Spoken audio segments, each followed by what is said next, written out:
लोकशाही विचाराचा बुलंद आवाज, लोक परिषद न्यूज। छत्रपती संभाजीनगर ग्रामविकास व पंचायत राज विभाग, महाराष्ट्र राज्य ग्रामीण जीवनोन्नती अभियान अंतर्गत तालुका अभियान कक्ष गंगापूर, ग्रामोदय स्वरदर्शन संस्था व ग्रामोदय प्रकल्प वाळूज यांच्या संयुक्त विद्यमाने वाळूज प्रभागातील महिला समूह यांना ट्रॅक्टर, पिंक ॲटो व कर्ज वितरण सोहळा, गरजवंत सोहळा पार पडला। कार्यक्रमाचे आयोजक ज्योतिताई अविनाश गायकवाड यांनी केले। 3 नोव्हेंबर रोजी लाडके आमदार प्रशांत बंब यांच्या हस्ते वाळूज झेंडा चौक येथे 2,20,00,000 रुपये निधी वाटपाचे पत्र लाभार्थ्यांना देण्यात आले। आमदार प्रशांत बंब म्हणाले की माझे एक स्वप्न आहे, आपल्या येथील महिलांनी ट्रॅक्टर, बुलडोझर, जेसीबी चालवले पाहिजे। त्यासाठी त्यांना ट्रॅक्टर, जेसीबी, बुलडोझर याचे प्रशिक्षण देण्याची आमची तयारी राहील। महिलांसाठी पुढील वर्षी मजेदार असा होम मिनिस्टरचा कार्यक्रम देखील घेऊ, मात्र याची एकच अट आहे की 60 वर्षावरील मातांनी यात डान्स केला पाहिजे, असेही आमदार प्रशांत म्हणाले। ज्योतिताई व अविनाश भाऊ यांचे कुटुंब गेल्या 14 वर्षापासून दिवाळी घरी साजरी न करता गोरगरीब व कष्टकरी महिलांच्या परिवारासोबत आशेचा एक दीपक लावून व साडी, चोळी किंवा फराळ वाटप करून साजरे करत असतात। यावर्षी मात्र काही घरगुती कारणास्तव ते दिवाळी साजरी करू शकत नाही, म्हणून आज महिलांना साडी वाटप व मुख्यमंत्री देवेंद्र फडणवीस साहेब यांच्या वाढदिवसानिमित्त नेत्र शिबिर घेतले होते। त्यात तपासणी केलेल्या महिलांना चष्म्याचे वाटपही आज आमदार साहेबांच्या हस्ते करण्यात आले, असे ज्योतिताई अविनाश गायकवाड यांनी सांगितले। ज्या शिक्षक आणि शिक्षिकाताईंना आम्ही 1 लाख ते 2.5 लाख पगार देऊ लागलो, त्यांचे स्वतःचे मुलं मुली ज्या शाळेत शिकतात त्या शाळेच्या मास्तरला किती पगार आहे? बरोबर किती आहे? 15,000च्या वरती नाही, डोक्यावरून पाणी घेत बघा बरं का, आमच्याकडून लाख घेऊन राहिले।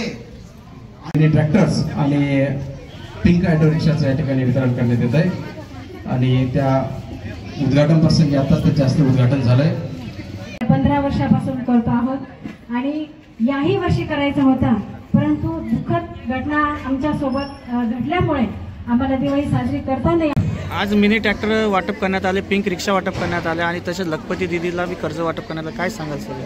आता माझ्या मतदारसंघामध्ये गेल्या 8 ते 10 वर्षापासून दरवर्षी ज्या उमेद किंवा सरकारच्या वेगवेगळ्या योजना आहेत त्यामार्फत लोन, नंतर ट्रॅक्टर्स, नंतर रिक्षा किंवा कृषी उपयोगी सगळे कृषी उपयोगी साहित्य वाटप करण्यात येतात आणि माझ्या मतदारसंघामध्ये याचं जास्तीत जास्त काम वाळूज क्षेत्रामध्ये अविनाश गायकवाड आणि सौ ज्योती गायकवाड हे मिळून माझ्या बाकीच्या मित्रांच्या सहकार्याने करत असतात आणि त्याचं आजही यावर्षी पुन्हा मला वाटतं हा 8वा किंवा 9वा कार्यक्रम असेल।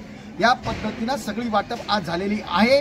ही वाटप म्हणजे काही उपकार नाही, परंतु सरकारचं कामच आहे की सर्व जनतेला त्यांच्या पायावर उभं करावं आणि मला आनंद आहे वेगवेगळ्या योजनेच्या मार्फत माझ्या मतदारसंघामध्ये ह्या स्कीमा खालच्या तळागाळापर्यंत आम्ही पोहोचवू शकतो।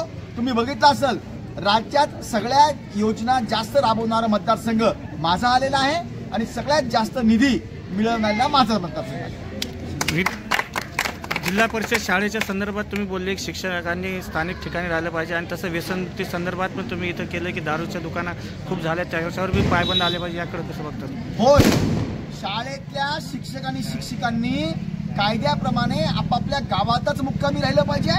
व्यसनाधीनता वाढलेली आहे, वेगवेगळे दारूचे दुकानं अवैध इथं वाढलेले आहेत, ते त्यांचं काम आहे या ठिकाणी व्यसनाधीनता होऊ नये, ते त्यांना माहित नाही। त्यांना वाटतं फक्त 10 ते 4 शिकवावं, लोकांना कळत नाही, त्याचा ते गैरफायदा घेतात आणि गावात वाळूजला न राहता आम्ही त्याच गावात मुक्कामी राहतो असे खोटे कागदपत्र देऊन दर महिन्याला पगार उचलतात आणि आमच्या पिढ्या बर्बाद करतात।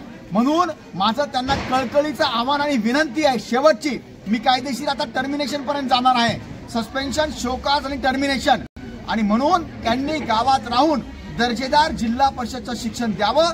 जरी कायद्यात नसलं तरी त्यांनी स्वतःचे नातेवाईक, स्वतःचे मुलं जिल्हा परिषदच्या शाळेतच त्यांनी टाकावे, ही मी त्यांना विनंती करतो आणि आमच्या पिढ्या बर्बाद होण्यापासून वाचवण्याकरता आम्ही जी शिक्षण व्यवस्था सुरू केलेली आहे त्याला त्यांनी साथ द्यावी, विनाकारणचा लोकांचा रोष ओढावून घेऊ नये। आताच बोलताना आपण म्हणले की महिलांनी व्यवसायात उतरला, काय सांगाल मॅडम? आज महिलांसाठी मोठा प्रमाणात उपक्रम राबवला आला, महिलांना मुख्य प्रवाहात आणण्यासाठी काय काय उपक्रम घेण्यात आले? आज गंगापूर तालुक्यामध्ये या वाळूज नगरीमध्ये आदरणीय आमदार प्रशांत भाऊ बंब यांच्या नेतृत्वामध्ये आम्ही काम करतो आणि काम करत असताना की महिलांनी सक्षम व्हावं, स्वतःच्या पायावरती उभं राहावं, हा उद्देश आमचा आहे. आणि या उद्देशाने आज इथे काही महिला बचत गटांना 2,20,00,000चं वाटप आपण इथे केलेलं आहे. त्यामध्ये वेगवेगळ्या ॲक्टिव्हिटी त्या महिला करतात. त्यानंतर ट्रॅक्टरचं देखील आपण इथे वाटप केलं. आज 4 ट्रॅक्टर वाटप केलेले आहे. त्यानंतर आदरणीय देशाचे आपल्या राज्याचे मुख्यमंत्री देवेंद्र फडणवीस साहेब यांनी पिंक भागातील महिलांना मिनी ट्रॅक्टर आणि पिंक रिक्षा वाटप करण्यात आलं. काय सांगाल सर, यामागचा उद्देश काय होतं? गेल्या अनेक वर्षापासून या वाळूज सर्कलमध्ये आपण महिला स्वयंसहायता समूहाचं एक नेटवर्क चालवतो आणि गेल्या या काही वर्षामध्ये अलीकडच्या काळामध्ये जवळपास 2,500 महिला बचत गटाचं संघटन गंगापूर तालुक्यामध्ये बांधण्यात आलं आहे. त्याचबरोबर या आपल्या सर्कलमध्ये सुद्धा जवळपास 220 महिलांचे समूह स्थापन झालेले आहेत. आणि मग त्यांच्या प्रशिक्षणाच्या विषय असेल, त्यांच्या वेगवेगळ्या योजनांच्या बाबतीत असेल, वैयक्तिक लाभाच्या काही योजना असतील, केंद्र शासनाच्या, राज्य शासनाच्या, अशा विविध योजना देण्याचा कार्यक्रम आम्ही ग्रामोदय प्रकल्प आणि केंद्र राज्य शासनाच्या विविध संस्था यांच्या संयुक्त उपक्रमातून आम्ही ते करत असतो. आणि आज त्यातलाच हा एक कार्यक्रम आज आमदार प्रशांत भाऊ बंब आणि सर्व मान्यवरांच्या उपस्थितीत या ठिकाणी मिनी ट्रॅक्टर, ट्रेलर, त्याचबरोबर पिंक ॲटो आणि बाकीच्या आपण बघितलंच आहे की जवळपास 2,20,00,000 रुपयाचं या ठिकाणी विविध योजनांचे धनादेश महिला स्वयंसहायता समूहांना देण्यात आले.